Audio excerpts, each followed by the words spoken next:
I'm Raghav from Surat. I visited the Nandagram farm in Gujarat and I was wanted to know something that I saw was unique to the 21st century. Why do they not use electricity there? Thank you. You visited Nandagram. Why do they not use electricity? Ask them. Why are you asking me? Why not?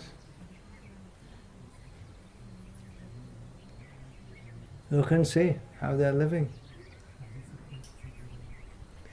You can get, no doubt, these modern conveniences, life is more comfortable.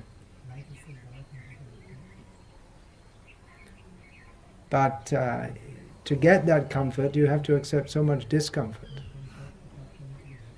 So you can come home to a home with a fan, electric fan running, which is cooler in the summer. You have to work hard all day. And you have to live in a polluted city and forget Krishna. They don't pay you in a job for remembering Krishna. They pay you for giving your manmana bhava. You have to surrender and give your life and soul to the company you're working for. So there are some, no doubt it's a more comfortable life in some ways, but then you have to accept so much discomfort. And the worst thing is, the whole society is geared for forgetting Krishna. So we want to live very simply. Keep life very simple. Otherwise, once you get electricity, then you want to have so many so-called facilities, and then bring in the washing machine, and the computer, and the internet, and you have to pay for it. Then you have to go out from Nandagram every day to do a job to pay for it all. Or you may think, well, why am I working like that?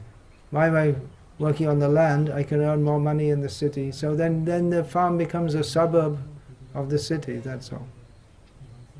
As we've seen in many of our ISKCON farms. The people, the devotees live on the farm and they go and work in the city and come back. And the whole point is lost.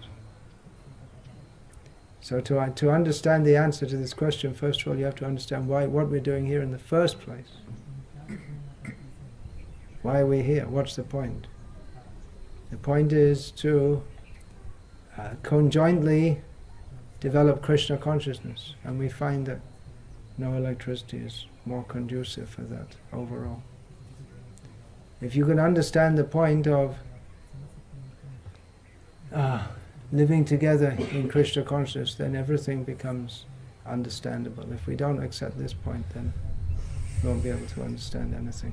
But actually, even there are so many non-devotees who prefer to live off the grid.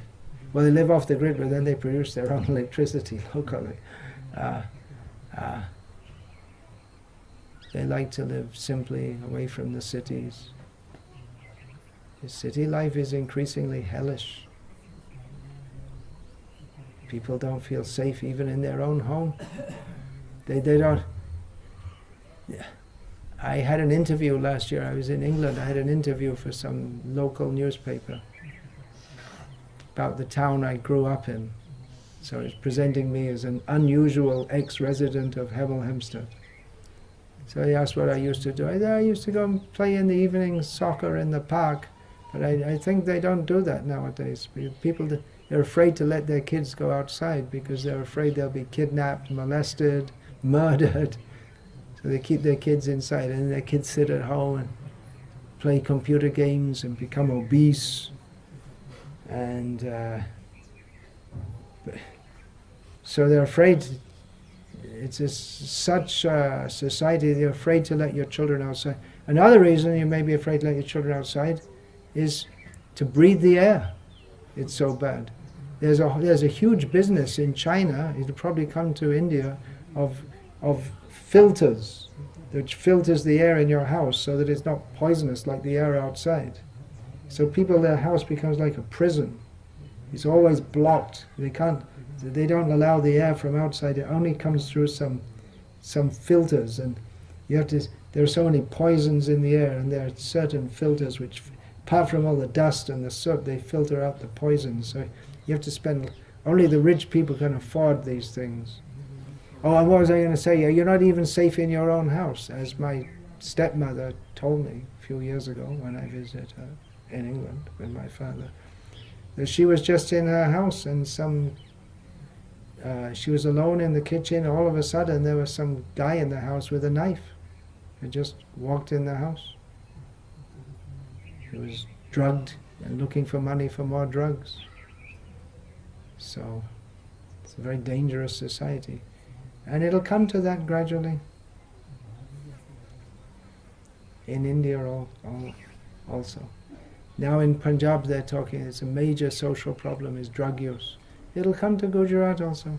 Must be already on the way, starting. Probably the more educated are using it. I don't know exactly.